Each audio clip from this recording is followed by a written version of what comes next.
convidamos o excelentíssimo e reverendíssimo senhor Dom Gregório Paixão, bispo de Petrópolis, e grão-chanceler da Universidade Católica de Petrópolis, para conferir sua palestra sobre o tema O Patrimônio Material e Imaterial Brasileiro do Acordo Brasil-Santa Sé.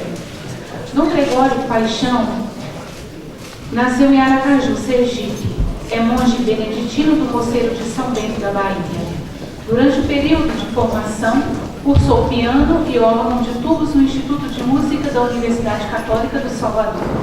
Estudou artes plásticas no ateliê do renomado pintor Paulo Robato. Em 1992, tornou-se bacharel em Filosofia e Teologia pela Escola de Teologia da Congregação Beneditina do Brasil, vinculado ao Pontifício Ateneu de Santo Anselmo de Roma. Dom Gregório é doutor em Antropologia Cultural pela Universidade de Amsterdã, na Holanda, da qual é professor desde 2001. Foi diretor do Colégio São Bento da Bahia e da Faculdade São Bento. É professor de língua grega e antropologia cultural. Em julho de 2006, foi eleito bispo pelo Papa Bento XVI e no dia 10 de outubro de 2012, foi eleito bispo da Diocese de Petrópolis, no Rio de Janeiro. Possui 17 livros publicados, além de diversos artigos escritos para revistas nacionais e estrangeiras, destacando-se Os Beneditinos e a Arte no Brasil, o Dietário do Mosteiro de São Bento da Bahia, edição diplomática, o Mosteiro de São Bento da Bahia, São Bento, Mestre para o Nosso Tempo, a Catedral de Petrópolis, Santuário da Memória da Cidade Imperial, entre outros.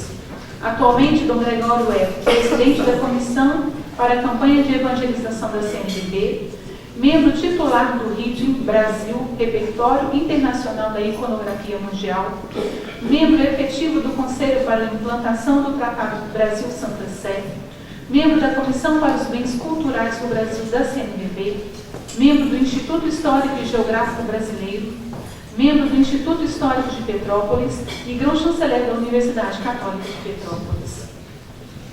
Então, mais uma vez, boa tarde para todos. Vou tentar, da forma mais resumida possível, apresentar uma matéria que é um tanto complexa, porque fala de um acordo que foi firmado entre a Santa Sé e o governo brasileiro. Nós chamamos de Acordo Brasil-Santa Sé. Então, eu quero agradecer a presença de todos aqui perseverantes. Nós estamos adiantando os horários, né, para que a gente possa depois também relaxar, e algumas pessoas vão aproveitar para conhecer um pouco mais de Petrópolis à noite. Já sabemos disso, então vamos tentar fazer isso da melhor maneira possível para que vocês possam aproveitar bastante, né, esse momento. O meu tema é o patrimônio material e imaterial brasileiro no Acordo Brasil-Santa Sé. Pois bem, bote. Só um minutinho. Ok. Próximo slide, por favor. No dia 13 de novembro de 2008, na Sala dos Tratados do Vaticano, né, foi assinado o acordo chamado Convênio Inter Sanctam Sedem et Republicam Federativa Brasilia, né, que é um acordo do convênio entre a Santa Sé e a República Federativa do Brasil. Esse ato solene representou o fim de 6 anos de um trabalho muito longo, né, entre as altas partes. Quando falo altas partes, significa a Santa Sé e o governo brasileiro. O Vaticano enquanto Estado, enquanto país, e o país que nós conhecemos chamado Brasil. Mediando todo esse trabalho estava naturalmente o Núncio Apostólico do Brasil, que é o embaixador do Vaticano no Brasil, acompanhado pela CNBB, que é a Conferência Nacional dos Bispos do Brasil. A ratificação desse acordo foi feita apenas no dia 7 de outubro de 2009. Pois bem, aqui nós temos o encontro do dia 13 de novembro de 2008, o presidente Lula, né, o ex-presidente Lula, com o Papa Bento XVI, na Sala dos Tratados no Vaticano. Naquele dia foi assinado esse acordo Brasil-Santa Sé.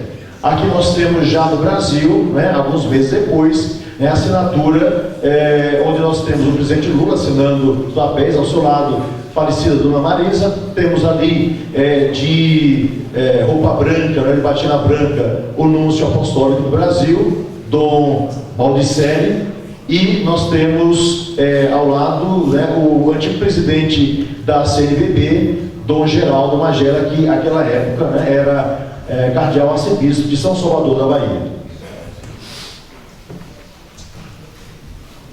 Pois bem, esse acordo chamado Brasil-Santa Sé, é fundamental que nós tenhamos uma compreensão. Ele foi feito entre dois países. Isso porque existe uma série de projetos de inconstitucionalidade, né, porque algumas pessoas acham que esse acordo é entre o governo brasileiro e a Igreja Católica, não é, que está no Brasil. Não é isso. É um acordo entre dois estados, o Vaticano, que é um país, e um outro país chamado Brasil, né? Então esse acordo foi um evento histórico porque depois de 500 anos de vida compartilhada, né, não podemos esquecer lá do Frei que estava na nau de Cabral quando nós chegamos aqui no início, né? Então já são 500 anos de vida compartilhada e isso acontece desde o primeiro desembarque em Porto Seguro, lá no Coroa Vermelha em 1500, passando pela época do Império, depois com a proclamação da República de 1889. Então agora finalmente nós temos uma sistematização jurídica entre esses dois países para falar da presença da Igreja Católica no Brasil, em termos de autonomia, cooperação e de respectivas responsabilidades e serviços na construção, esse é o desejo, de uma sociedade justa e fraterna. Diante. Pois bem, o tratado compreende 20 artigos. Eu vou aqui falar só de 2 artigos, o artigo 6º e do artigo 7º. Ele é bem pequenininho, vale a pena a gente dar uma lida, né, porque regulariza a situação da Igreja Católica do Brasil de uma forma assim, agora, jurídica. Né? Então, regulamentam matérias de interesse comum em benefício da sociedade brasileira. Não é em benefício, não é da Igreja Católica, como algumas pessoas pensam, mas é um acordo para que as coisas fiquem o mais claras possível e também para que juntos nós possamos colaborar para a transformação da sociedade brasileira, para o bem, naturalmente. Né? A Santa Sé já havia assinado outros tratados, mas por incrível que pareça, esse tratado que foi assinado em 2008, ele é considerado o mais perfeito tratado já assinado entre dois países, entre algum país com a Santa Sé. Então, está sendo copiado, inclusive, por diversos países. E é bom lembrar que não foi apenas o Brasil que fez esse acordo com a Santa Sé. Diversos países, antes do Brasil, fizeram também seus acordos com o Vaticano. Por favor. Então, vamos ver acordos posteriores a 1989. Eu digo 1989 porque ali caiu o Muro de Berlim. Então, a Santa Sé já havia feito acordos com países chamados comunistas. Por exemplo, a Alemanha do Leste, a ex-Alemanha do Leste. Esse acordo foi firmado logo depois da queda do muro, em 96, que naturalmente para assinar um acordo é preciso que as altas partes mandem as suas embaixadas. Isso é muito trabalho, corta aqui, acrescenta ali, muitas dificuldades para que haja constitucionalidade naquilo que está sendo assinado. A Turquia assinou em 97, a Polônia em 93, a Lituânia no ano 2000 e a Letônia no ano 2000 também. Pois bem, vamos lá. O que é que esse acordo deseja preservar? Em primeiro lugar, a laicidade do Estado brasileiro. Ninguém nega essa laicidade. A grande questão é que, muitas vezes, digo assim, enquanto Igreja Católica no Brasil, nós aceitamos abertamente que a sociedade seja laica. Não existe nenhum problema nisso, nós reconhecemos. O grande problema é o preconceito que se tem em reconhecer que membros da sociedade brasileira, que é a sociedade laica, esses membros professam uma religião. Nós temos direito pela Constituição de professá-la. Então, vejam só, no último censo de 2010, há 7 anos atrás apenas, se diz que os ateus e agnósticos somam apenas 740 mil pessoas de uma população de 190 milhões de pessoas. Então, os ateus no Brasil, e eles têm direito de ser ateus, não chega a 1%. Aliás, não chega nem a 0,5%. Se cresceu, talvez agora chegue, 7 anos depois, a 1%. Portanto, né, aquelas pessoas que foram entrevistadas durante o censo de 2010, esses dados são oficiais, não sou eu que inventei não, né? Está lá, quando pegar pelo censo, significa dizer que 99% da população brasileira professa algum tipo de credo. Pode ser o credo católico, pode ser o credo protestante, que nós chamamos de evangélico, né? Podem ser budistas, candomblecistas, né? Ou as mais diferentes religiões. O que é certo é que 99% da população brasileira professa algum tipo de credo. O que significa dizer que o Estado laico não pode negar que a população seja religiosa também, né? Professa algum tipo de religião. Gente. E esse tratado também do Acordo para a Santa Sé explicita o seguinte: os direitos e os deveres da Igreja Católica do Brasil. A Igreja tem direitos adquiridos ao longo, né, de toda a história, como também tem deveres, porque ela precisa cumprir aquilo, inclusive, que diz a Constituição. Pois bem, princípios e razões que norteiam, né, nortearam a elaboração desse acordo assinado em 2008. Primeiro, as relações históricas entre a Igreja Católica e o Estado brasileiro. Outro ponto, o reconhecimento das responsabilidades recíprocas do Estado e da Igreja em relação à sociedade e ao bem integral da pessoa humana. Então, existem relações que são profundas, nós sabemos disso até mesmo em matéria de cultura, entre a Igreja e o Estado brasileiro. Um outro ponto também, né, dos princípios e razões que nortearam o acordo assinado em 2008, é o reconhecimento de que o Estado e a Igreja são cada um em sua própria ordem, né, autônomos. Né? A Igreja é autônoma, o Estado é autônomo, né? No sentido também ligado ao Estado chamado Vaticano, né? Autônomos, eles são independentes, eles são soberanos e eles são cooperantes para a construção de uma sociedade mais justa, pacífica e fraterna. Não se quer em nenhum momento se fala nesse acordo de um privilégio dado à Igreja chamada Católica Apostólica Romana. Mas é um acordo, uma parceria entre os dois estados, um acordo que nem lesa o direito canônico que rege a Igreja Católica Apostólica Romana, nem tampouco lesa a Constituição brasileira.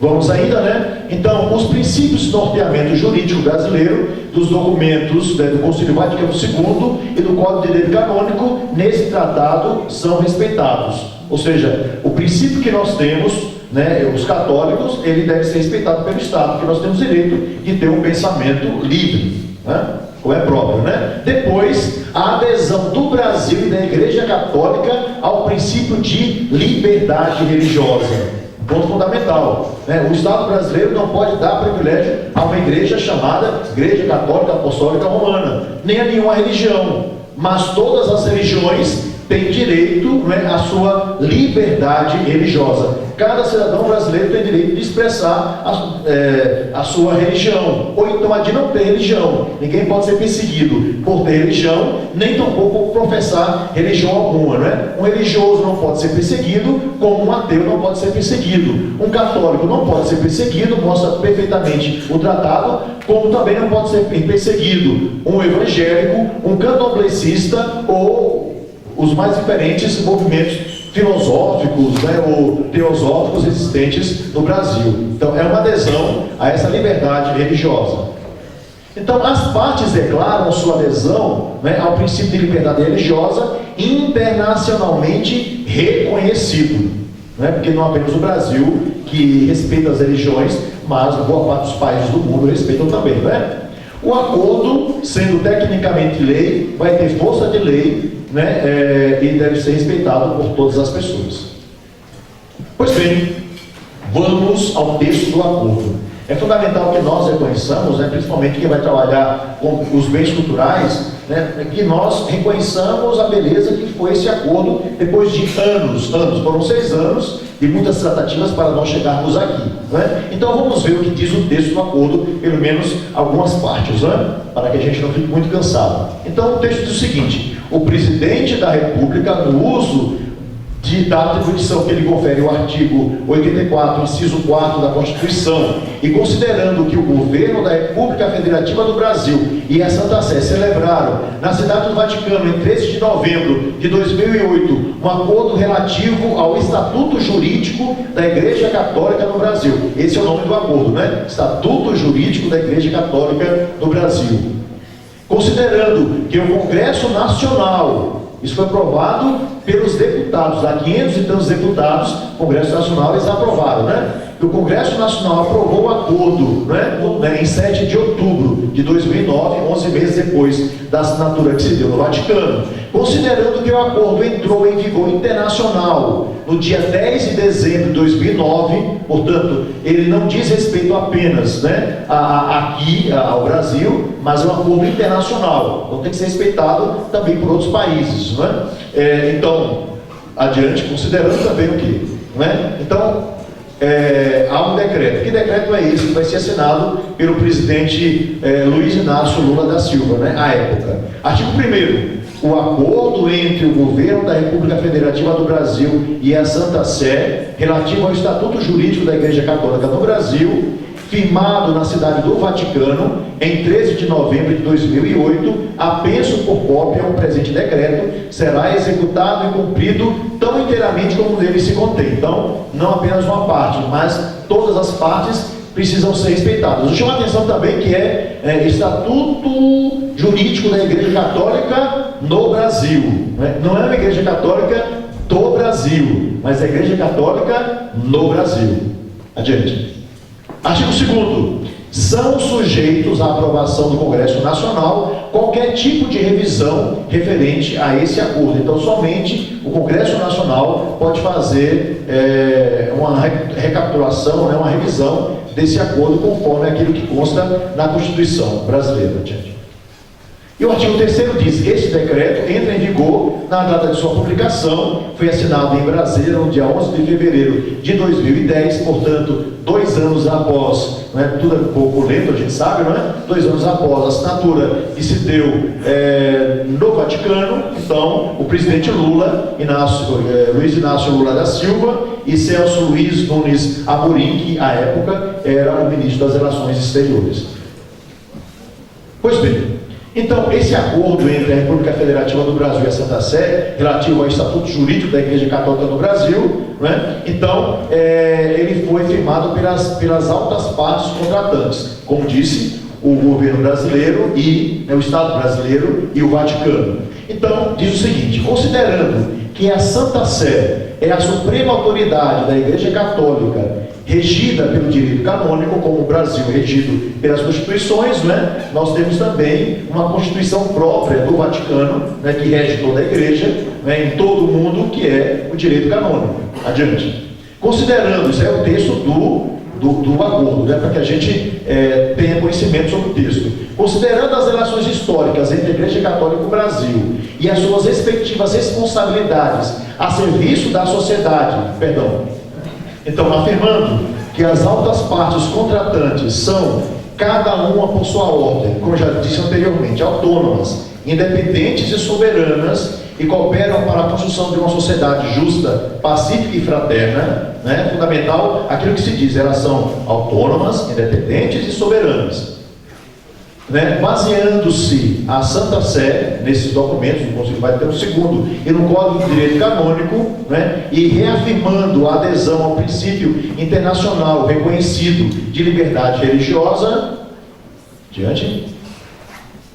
Então, reconhecendo que a Constituição brasileira garante o livre exercício dos cultos religiosos, não apenas da Igreja Católica, mas de outras religiões, e animados da intenção de fortalecer e incentivar as mútuas relações já existentes, são 500 anos de história. Como resultado disso, convieram o seguinte, né? Tudo isso aqui é texto do acordo. Diante. Então, as altas partes, artigo 1º, as altas partes contratantes continuarão a ser representadas, eu vou resumir, não é? Pelo Núncio Apostólico do Brasil, hoje Dom Giovanni Anielo, né? Danielo, que é o nosso núncio apostólico, que é um bispo que fica em Brasília, equivale a um embaixador, né? Na linguagem nossa. E por um embaixador do Brasil acreditado junto à Santa Sé, com as imunidades e garantias da Convenção de Viena, né? Que é de 1961. Pois bem, artigo 2º, a República Federativa do Brasil, com fundamento no direito de liberdade religiosa, aí vem coisa importante, reconhece a Igreja Católica o direito de desempenhar a sua missão apostólica, garantindo o exercício público de suas atividades, observando o ordenamento jurídico brasileiro. Ou seja, a Igreja Católica tem direito de exercer livremente as suas atividades religiosas, como já faz há 500 anos, respeitando, né, aquilo que é normal, né, na jurisdição brasileira. Artigo 9º, estou dando um pulo aqui, né? Artigo 9º diz o seguinte, só para que a gente tenha ideia, é que nós temos um grupo muito grande de teólogos, né, e estudantes de teologia e de filosofia. Aliás, só para que a gente tenha conhecimento, não sei se você sabe o interesse dos nossos teólogos e filósofos, que foram também encaminhados pelas nossas dioceses.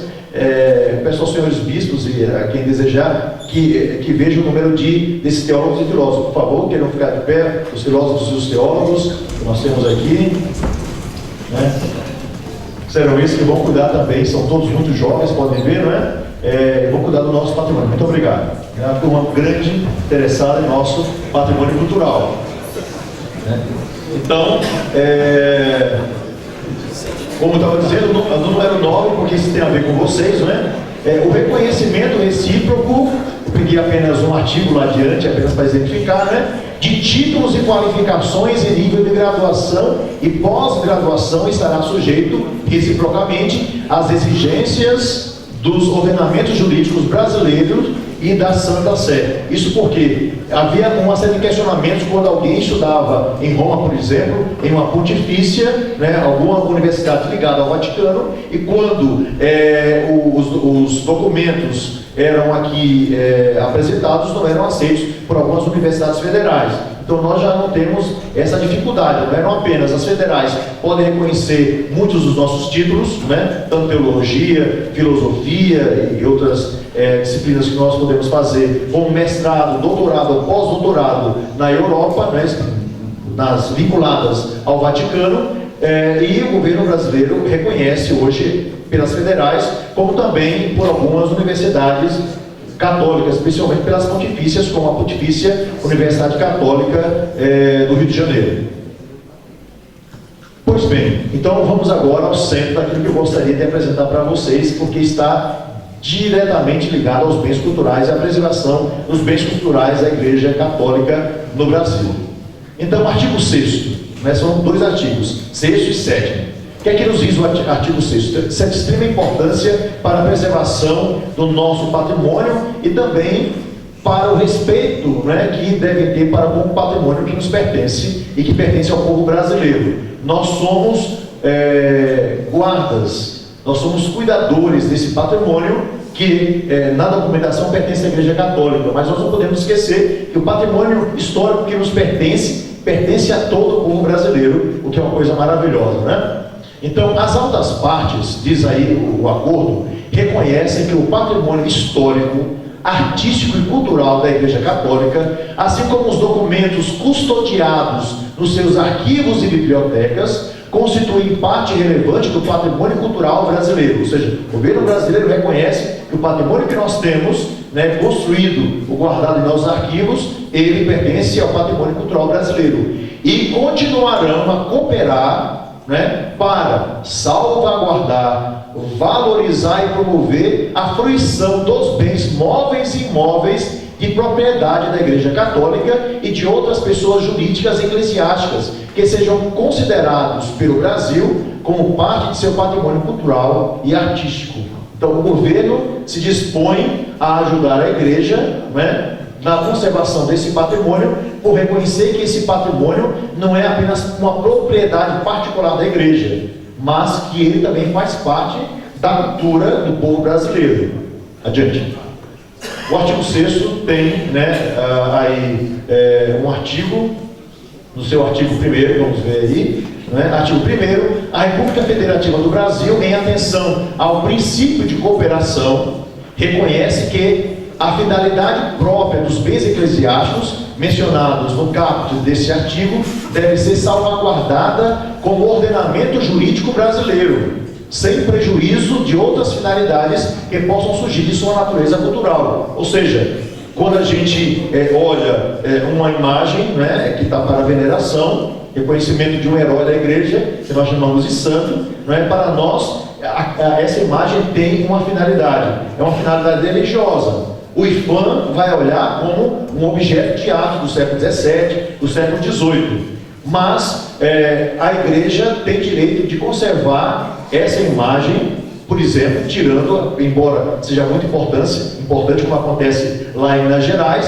para uma procissão. O IPHAN vai proibir, por exemplo, uma procissão. Nem o governo brasileiro pode proibir que religiosamente nós usemos esse patrimônio, naturalmente com um olhar muito atento para não estragar aquilo que pertence a todos. Não vamos colocar uma imagem de Aleijadinho ou nenhuma outra imagem debaixo da chuva para estragá-lo, mas reconhece que aquilo que a igreja tem um fim, e esse fim, essa finalidade, ela é religiosa. Então ele respeita essa finalidade. Ainda temos aqui um artigo 2º, a Igreja Católica, ciente do valor do seu patrimônio cultural, compromete-se a facilitar o acesso a ele para todos os que queiram conhecer e estudar. Então, nós não somos obrigados, mas nos comprometemos, a facilitar o acesso a ele para todos os que queiram conhecer e estudar, salvaguardadas as suas finalidades religiosas e as exigências de sua proteção e tutela dos arquivos. Então, por exemplo, aqui em Petrópolis nós temos um arquivo, Rio de Janeiro, Duque de Caxias, Juiz de Fora e outras dioceses, Niterói. Existem arquivos, as pessoas podem pesquisar nesses arquivos.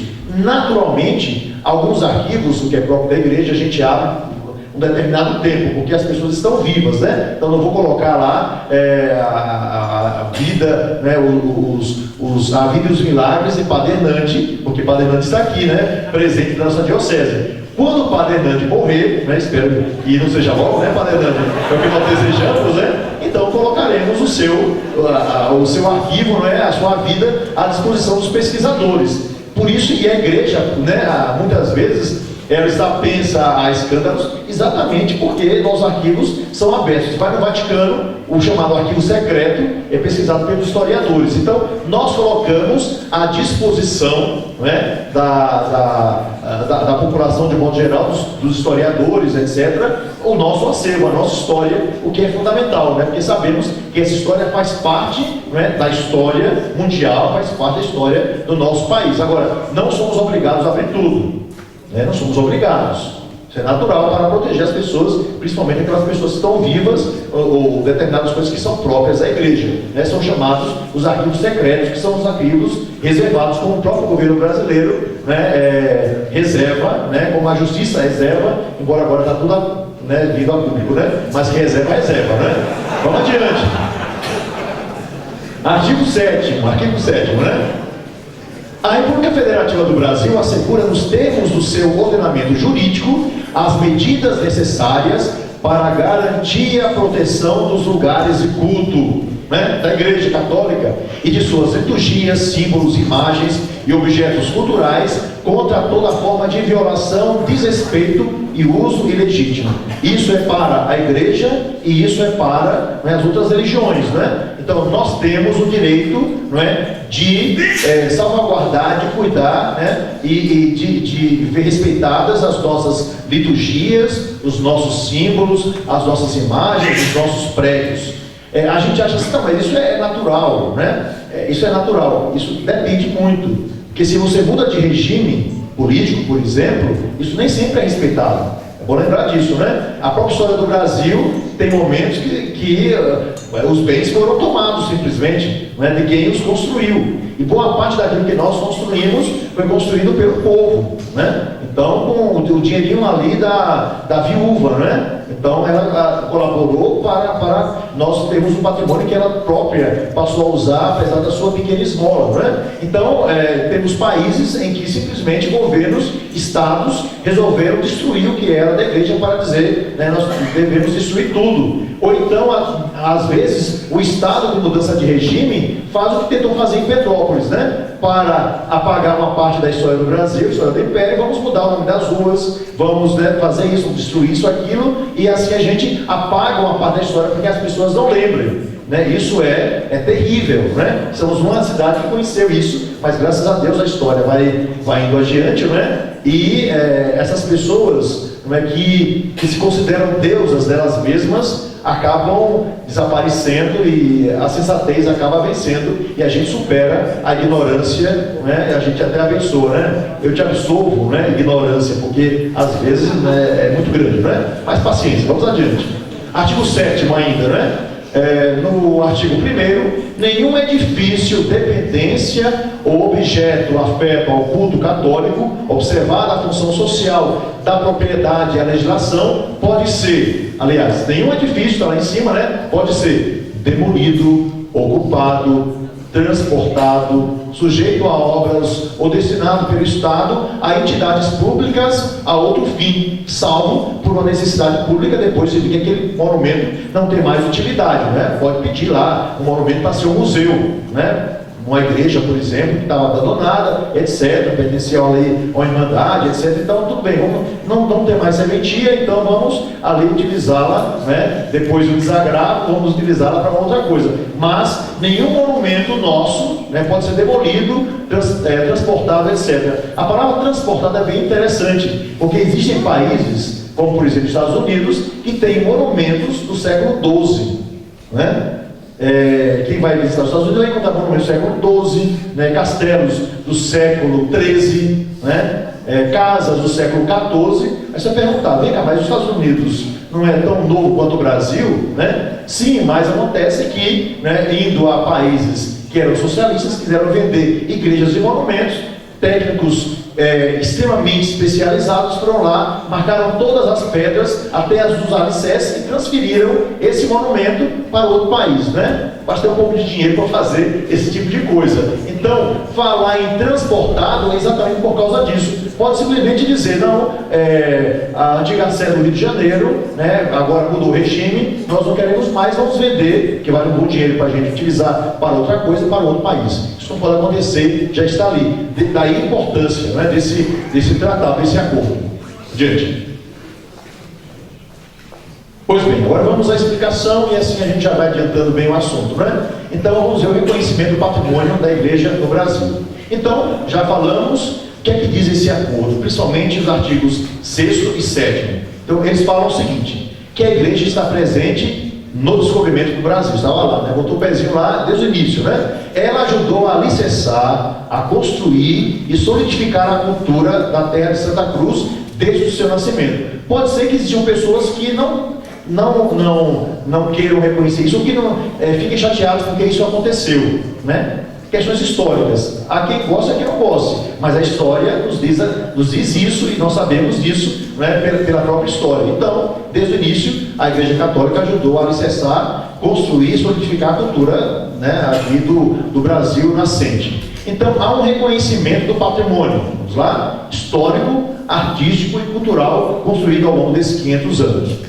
Então a igreja foi também agente modelador da cultura brasileira e guarda grande parte desse tesouro cultural. Não é à toa que muitos, né, daquilo que foi tombado como patrimônio imaterial também está ligado à Igreja Católica. Por exemplo, né, aqui nós vamos ver depois os sinos, né, que tocam lá, né, em Minas Gerais. Vale a pena ir a Minas para ver aqueles sinos na Semana Santa rodando, naquelas igrejas construídas por Aleijadinho e tantos outros construtores, né? Esses sinos, esse som foi tombado pelo patrimônio, né?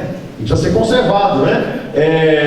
Nós temos, por exemplo, na Bahia, o acarajé, foi tombado, né? Tombado como patrimônio nacional, vejam só, né? Pertencente a um povo, né? O queijo de Minas, tem um queijo lá especial, que também foi tombado. Não posso nem falar que os mineiros ficam com a boca cheia d'água, né? Assim, né? Porque mineiro rima com queijo, né? É bonito. E tantas outras coisas que nós conhecemos, né? Pois bem, adiante.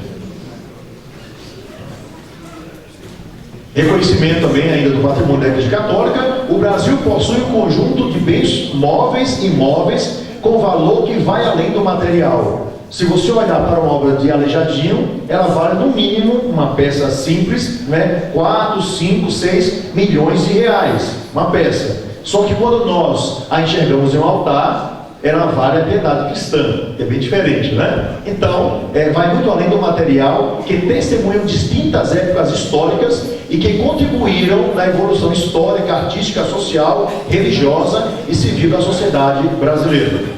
Ok? Então, reconhecendo esse valor, vê-se a necessidade de quê, né? Diante desse valor que nós temos?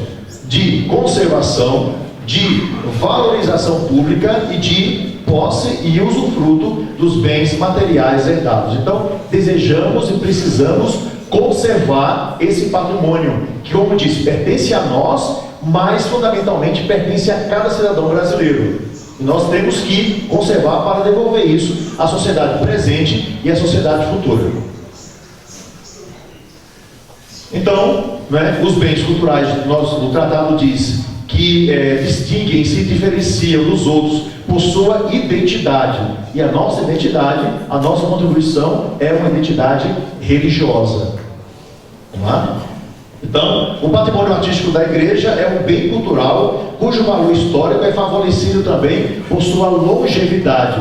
Nós conhecemos muito da história do Brasil por causa de suas igrejas, de suas procissões, né, de sua cultura. Muito daquilo que nós temos em relação à alimentação, em relação à forma como nós falamos, etc., está inegavelmente ligada também, tudo isso aí ligado à religião e à igreja, né? Esse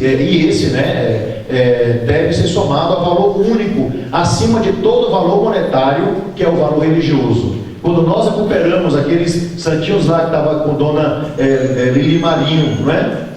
Que ela havia comprado, ela imaginava que vinha de qualquer outro lugar, me parece, né? Quando ela comprou e depois ela foi revender aquilo que havia comprado, se descobriu que aquilo havia sido roubado, né? E depois foi devolvido ao local. Significa dizer que não é que nós recuperamos o que seria vendido por R$1 milhão, mas nós recuperamos algo que é próprio da nossa identidade religiosa, né? Que é enxergar um objeto, né, não para uma adoração, ninguém de nós adora objeto algum, mas enxergar nessa transparência aquilo que nós ainda não enxergamos, né, visivelmente, que está no céu. Pois bem, os bens móveis e imóveis cristãos, por sua peculiaridade, fazem parte do patrimônio cultural brasileiro, cuja responsabilidade de conservação e valorização cabe à igreja, mas também cabe ao Estado. Porque, como disse, é nosso, mas é de todos também. Então, a obra de arte é para a igreja a expressão mais nobre do espírito humano. Preciso citar aqui outra vez essa conferência maravilhosa, espetacular, que Dom José Francisco proferiu, né? Fala perfeitamente disso, né? A expressão mais nobre do espírito humano. É como um espelho da beleza infinita de Deus, como dizia o Papa Paulo VI, né? Quando essa obra de arte destina-se ao louvor e à glória de Deus, ela se torna arte sacra. Não é apenas uma obra religiosa, né? Mas é uma obra colocada para o culto, significa dizer, ela é obra de arte. Ela é arte sacra. Adiante. Então, o patrimônio cultural ligado à igreja, pela fé professada pela igreja, não apenas enriquece a cultura mundial, mas é patrimônio dos povos. Estou repetindo isso aqui o tempo todo, né? Adiante. Então, a Unesco afirma que 3/4, ou seja, de cada 4 obras de arte, 3, né, dos lugares considerados como patrimônio mundial são de origem religiosa. Então, aquilo que a gente contempla no mundo pelas viagens, naturalmente a beleza natural, etc., mas aquele que gosta de arte vai sempre aos museus ou vai visitar as ruas. E acreditem, o que a gente visita, onde a gente vai ao redor do mundo, seja em países cristãos ou não, são obras de origem religiosa. Igrejas, mesquitas, né, sinagogas, templos hindus e budistas, esculturas feitas pelos povos que nós chamamos sociedades exóticas, né, os antropólogos chamam assim, né, como por exemplo os Moás lá na Ilha de Páscoa, no meio do Pacífico. Tudo isso aí não é apenas uma obra de arte que diz, ó, que legal, o escultor acertou quando fez essa proporção, mas é uma obra religiosa. 3/4, portanto, das obras do mundo são de origem religiosa.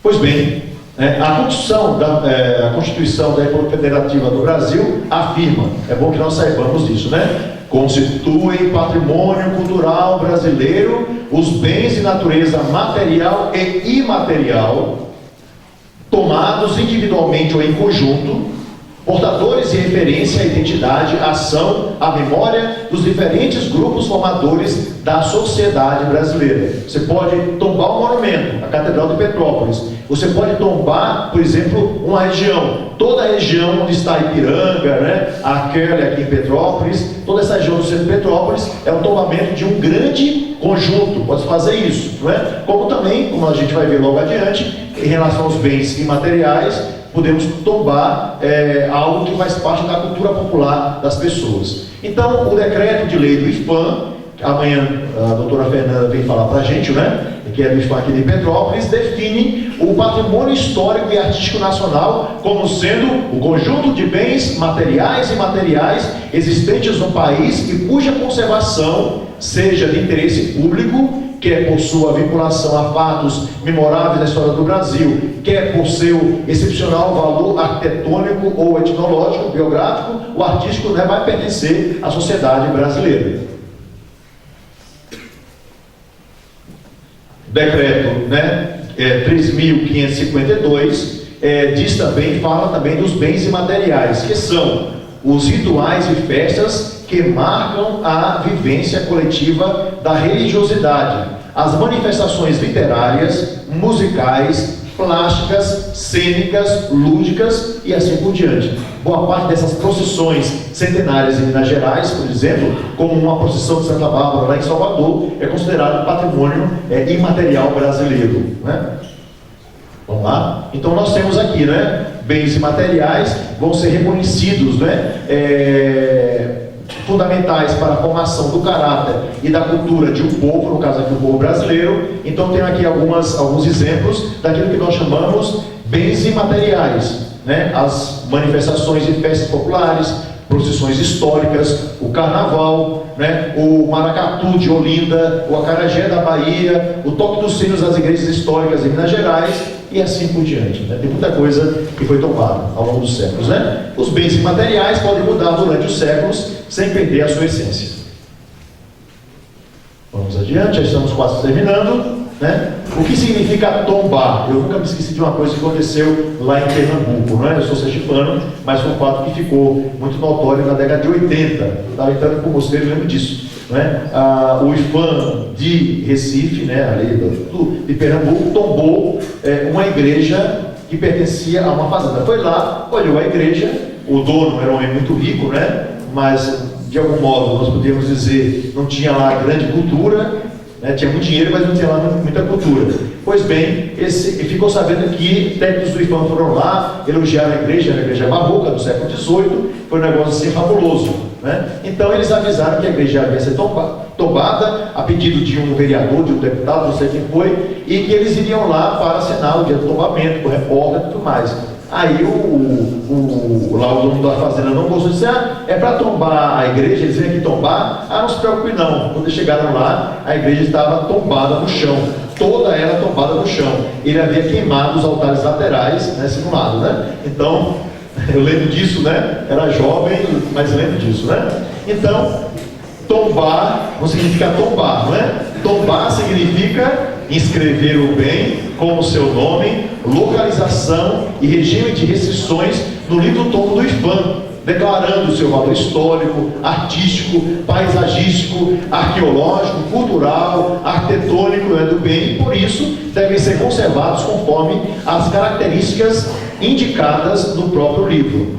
Quem conhece o pessoal do IPHAN aqui, Fernando está aqui, às vezes nós temos empates titânicos entre a entidade, às vezes a igreja, que nós somos custódios desse bem, e o IPHAN, porque a gente nós queremos fazer tal coisa, isso aqui não pode, aí a gente volta outra vez e faz, aí tem as infinitas diligências para ver se a gente consegue uma aprovação, A gente entende também que cabe ao IPHAN essa preocupação, para que as coisas sejam o mais...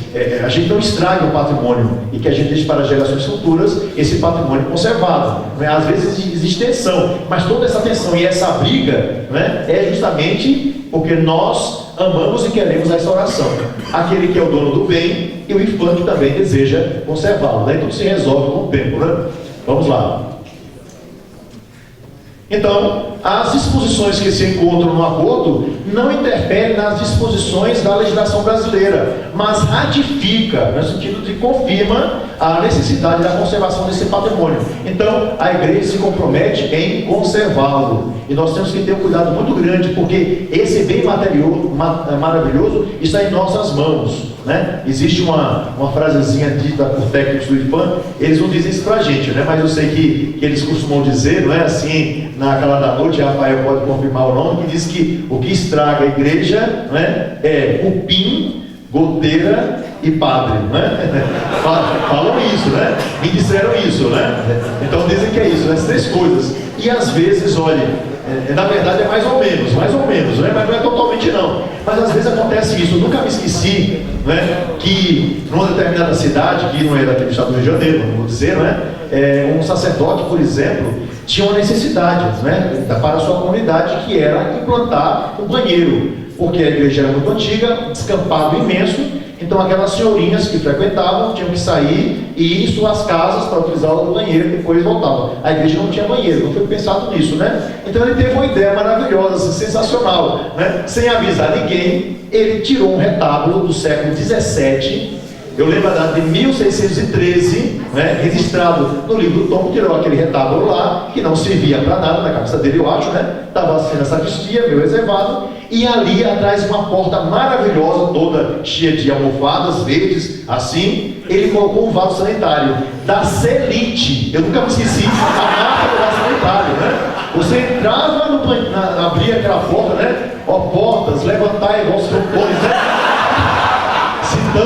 citando o Salmo, desculpe a heresia que estou fazendo, mas citando, quando você abria, meu Deus, vou encontrar um céu aqui deve ter um altar barroco lindo, quando você abria Selite, minha gente, isso deu uma confusão e vocês não sabem. Graças a Deus, ele tirou o altar com todo cuidado e colocou na outra parte da sacristia inteirinho, não estragou nada, Aí foi lá, depois de receber carão de bispo, carta do IPHAN, confusão, negócio de Polícia Federal, uma maior confusão, porque era um bem tombado. Aí o altar voltou para lá e o pessoal do IPHAN fez um projeto, ajudou, que era uma comunidade muito pobre, e colocou o banheiro do outro lado, escondidinho, e as senhorinhas não precisavam mais ir fora, mas ali na casinha mesmo, Pois bem, o olhar do IPHAN, o IPHAN, está com M, mas é com M, certo?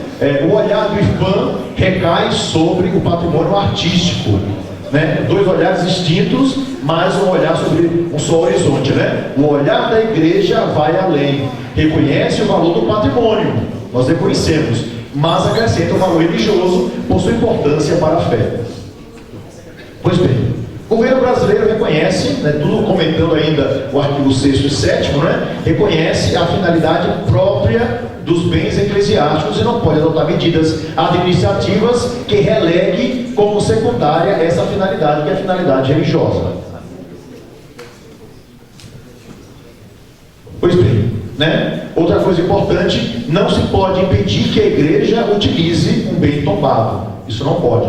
Isso na década de 80 teve muita confusão no Nordeste para daquelas procissões que saíam todas as imagens da igreja, imagina, em andores, tudo século 17, 18, patrimônio excepcional, tudo na rua, às vezes com chuva, sem chuva, né, de base de plástico, né, queriam, mas nós temos o direito de utilizar, agora naturalmente com muito mais consciência, né? Havendo uso danoso por parte de um bem eclesiástico, o poder público não pode expropriá-lo, né? Por exemplo, o padre fez isso, a partir de agora, como ele não sabe cuidar, essa igreja não pertence mais à igreja católica, mas pertence ao Estado brasileiro. Isso não pode, né? O governo não pode expropriá-lo, né? É inconstitucional também o tombamento de uso, e nunca devemos abrir espaço para a desapropriação, né? Não, essa igreja aqui é bonita, no centro, precisamos de escritórios, a partir de agora, por causa do bem público, ela vai ser uma escola de balé, por exemplo. Não pode, né? Os bens culturais do acordo ainda, né? A restauração do bem tombado se subordina, não podemos esquecer disso, à prévia autorização do IFAM, mas mesmo assim há o primado da função religiosa sobre o cultural. A gente pode até brigar com o IFAM, né? Desejando que as coisas caminhem um pouco mais rápida, né? Mas nós estamos subordinados a esses homens e mulheres, a esses técnicos que foram preparados para auxiliar nos questionamentos e ao mesmo tempo nas orientações que precisamos para o tombamento, né? E depois tudo se resolve, devagarzinho se resolve, né? Então, mas há sempre o primado da função religiosa sobre o cultural, né? Então, nós não podemos abrir mão disso. Então, o tombamento confere ao bem maior proteção e garantia de integridade. Isso é uma coisa fundamental, né? É bom nós tombarmos do nosso patrimônio, né? Porque tem muita coisa feita e acaba estragando aquilo que devia ser conservado para o futuro. Eu estou terminando, viu, pessoal? Destruir, inutilizar ou deteriorar um bem tombado. Atenção, futuros padres, atenção, atuais padres, né? Então, e historiadores, etc., né? Que temos gente que é diretor de museu, trabalha em arquivos, etc. Destruir, inutilizar ou deteriorar um bem tombado gera uma pena de 6 meses a 2 anos de prisão. Se vocês não quiserem ter na porta o japonês da federal, que é a federal que prende, certo? Pelo amor de Deus, então não estraguem aquilo que nos pertence pela história e que pertence ao povo brasileiro, porque isso dá galho mesmo, certo? Então, nunca soube de um padre ser preso, mas o que a gente tem que pagar pela restauração, né? Eles nos prendem pelo bolso. Estragou, tá certo. Ao invés de ser preso, então restaure essa imagem aqui que custa 70, 80, 100 mil reais. Aí a pessoa vai saber o que pesa, né? Então não podemos, né? Os danos e ameaças ao patrimônio cultural devem ser punidos na forma de lei, e nós não estamos acima da lei, nós temos que respeitar a lei, né? Dura lex, sed lex, os antigos diziam, né? A lei é dura, mas é a lei, nós temos que respeitá-la. Então o Ministério Público pode colaborar para a preservação do patrimônio artístico e religioso, assim como pode fazer retornar objetos sacros roubados, né? Eu nunca me esqueci, desculpe o que eu vou dizer aqui agora, né? Apenas um parêntese, na década de 80, final de 80, um rapaz, né? Esperou a missa lá do Conselho de São Pedro da Bahia, que é um patrimônio maravilhoso, né?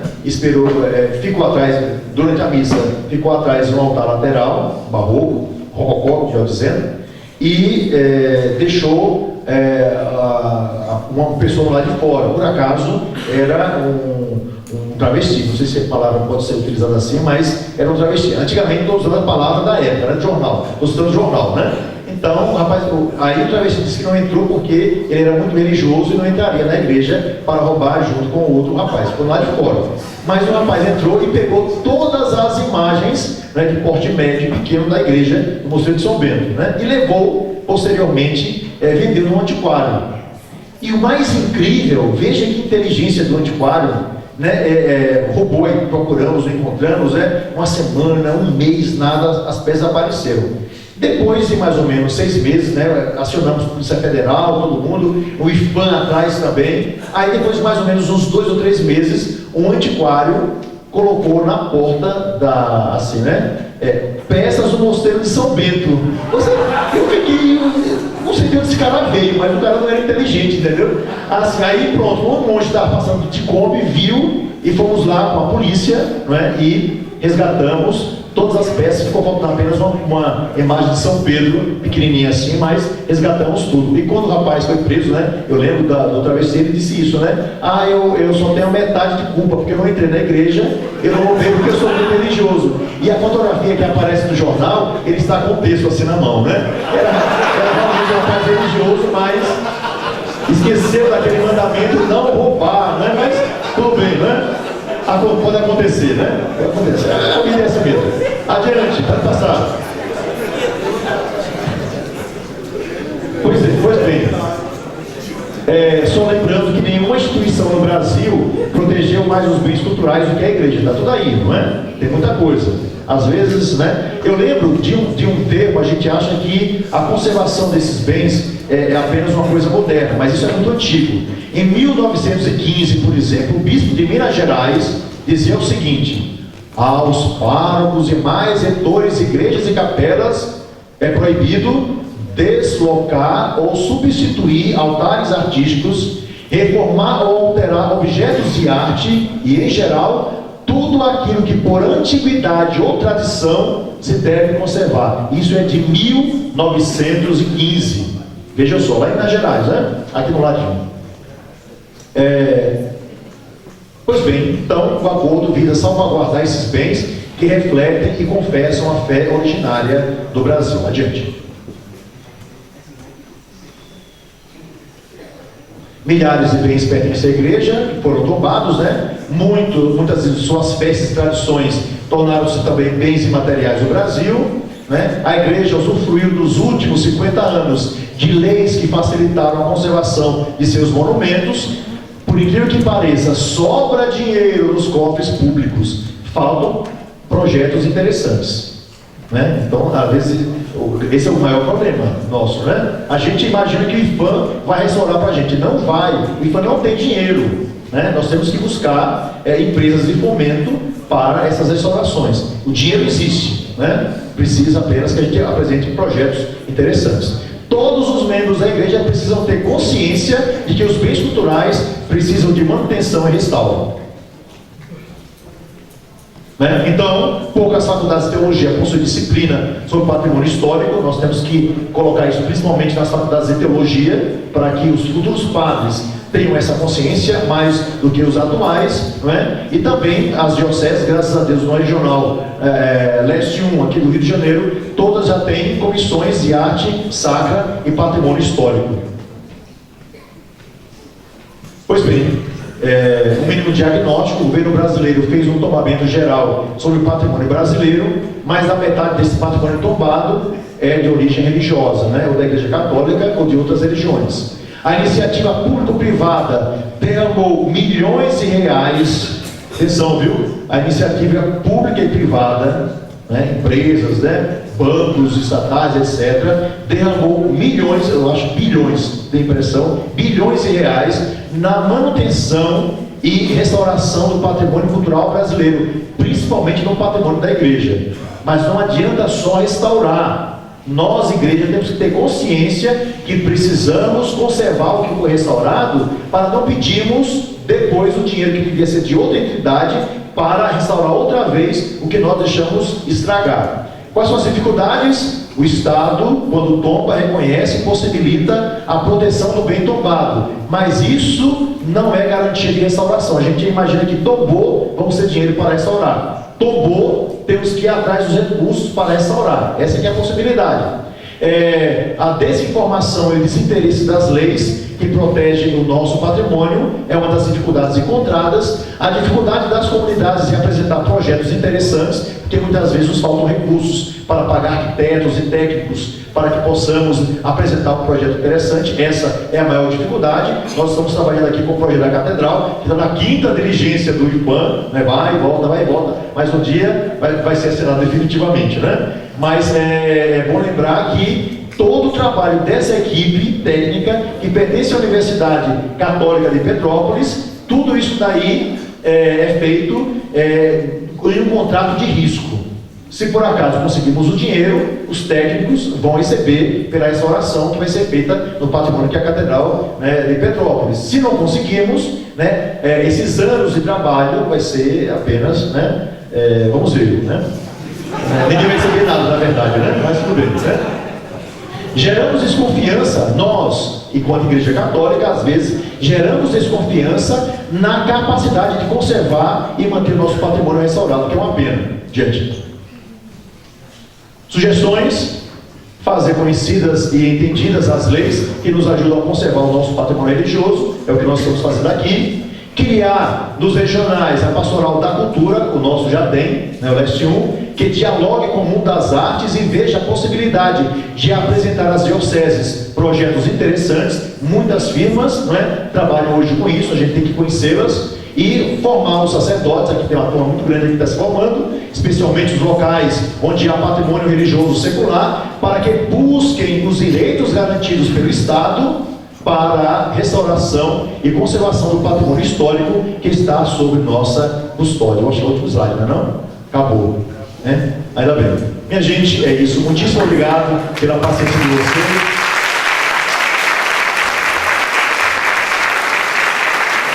E vamos conservar o nosso patrimônio. Temos muito o que fazer. Isso é muito maravilhoso, não é mesmo? Então, muito obrigado. Deus abençoe. Agradecemos ao Dom Gregório pela conferência. Agradecemos ainda a presença de todos e damos por encerradas as atividades de hoje.